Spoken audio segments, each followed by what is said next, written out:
کچرے کوڑے کے گڑھے میں جا گری، وہ ہے سینٹ کی دیوار۔ سینٹ کو تو اس لیے بنایا گیا تھا کہ اس میں چاروں صوبوں کی برابر برابر نمائندگی ہوگی، اور وہ جو نمائندگی ہوگی اس میں بھی اہل افراد کو، ٹیکنوکریٹ کو، باصلاحیت افراد کو جو اپنے اپنے شعبوں کے ماہر ہوں گے ان کو لایا جائے گا۔ لیکن بدقسمتی یہ ہے کہ اب سینٹ کی رکنیت بھی خریدی جاتی ہے۔ 70 کروڑ میں، ایک ذمہ دار کہہ رہا تھا 70 کروڑ میں،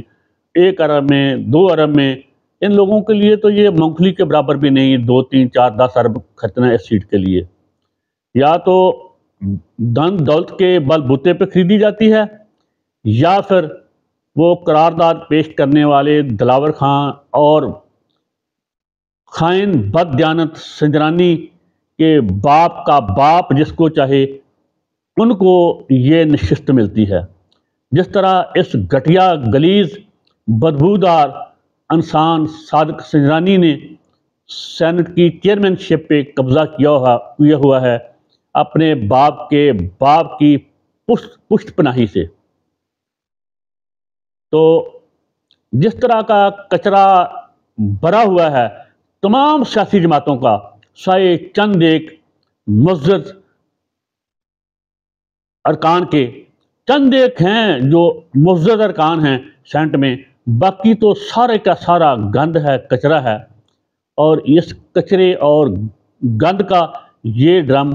کل الٹ گیا ہے کچرے کے ڈھیر پہ۔ جس طرح وہ قرارداد آئی،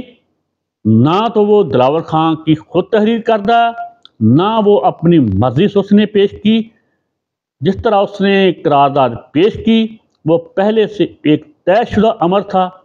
اور اسی طے شدہ منصوبے کے تحت نواز شریف صاحب اور اس کی پشت پناہی کرنے والے اس کی خلائی مخلوق کے زور بازو پہ وہ قرارداد پیش بھی ہوئی اور پاس بھی ہوئی۔ تو لعنت ہے ایسی نمائندگی پہ، ایسے نمائندوں پہ جو 2 ٹکے کے مفادات کی خاطر بک جاتے ہیں۔ یہ خائن بد دیانت سنجرانی اب الیکشن لڑنے جا رہا ہے چاگی سے، بلوچستان کے صوبہ سے، تو جس طرح یہ اپنے 2 ٹکے کے مفاد پہ سرنڈر کر جاتا ہے، بک جاتا ہے، ایسی ہی یہ محروم بلوچستان کے عوام کی یہ اب نمائندگی اسمبلی میں کرے گا گھٹیا انسان۔ تو میں ایسے ہی بس ہائپر ہو رہا ہوں، آپ ہائپر نہ ہوں، آپ دیکھیں اور اس سے لطف اندوز ہوں کہ یہ بدبودار نظام اب اپنی موت آپ مر رہا ہے، اپنی بنیادوں پہ گر رہا ہے۔ اس کو سنبھالنے والے، اس کے محافظ، اس سے فائدہ اٹھانے والے، وہ چاہیں بھی تو جتنا مرضی زور لگا لیں، وہ اس گندے گلیز نظام کو اب بچا نہیں سکتے۔ ہاں، اس میں ایک صورت ممکن ہے کہ جس مسلط بدماشیہ نے 4-5 دہائیوں سے، 40-45 سال سے بڑی مہارت سے، چاپک دستی سے، مکاری سے، ہوشیاری چلاکی سے اس نظام کو دیمک زدہ کیا، کرم خوردہ کیا، کفن زدہ کیا، وہ چاہے تو پر امن تبدیلی کے لیے اپنی کفارے کے طور پر اپنی قربانی پیش کر کے پر امن تبدیلی لے آئیں۔ اگر وہ ایسا نہیں کرتے تو پھر نوشتہ دیوار تو سب کو نظر آ رہا ہے لکھا ہوا، اب انشاءاللہ العزیز تبدیلی کے اس عمل کو میرے اس خالق کائنات کی اس خالق کائنات کی مہربانی سے، اس کی رحمت سے، اس کے کرم سے، جو ہم غریبوں کمزوروں کے لیے نہایت رؤوف و رحیم و کریم ہے، اور ظالم بدماشیہ کے لیے قہار و جبار ہے، وہ تو اس تبدیلی کو لا کے رہے گا جو اس سرزمین اور اس کے باشندوں کے لیے خوشحالی، عدل و انصاف،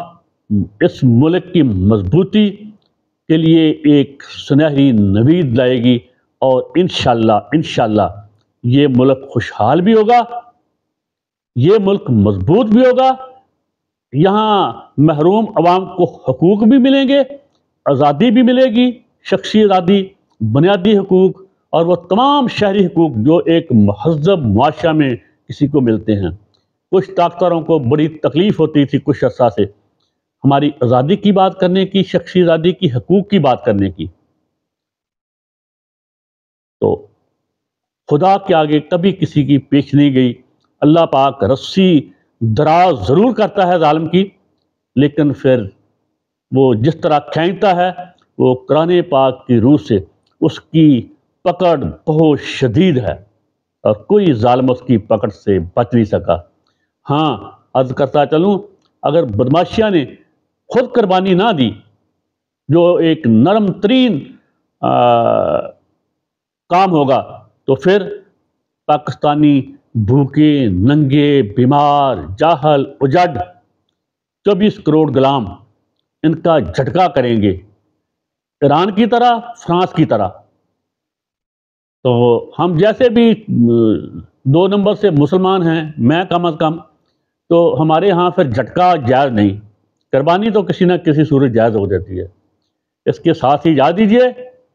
پاکستان زندہ باد، بدماشیہ مردہ باد۔ اللہ حافظ۔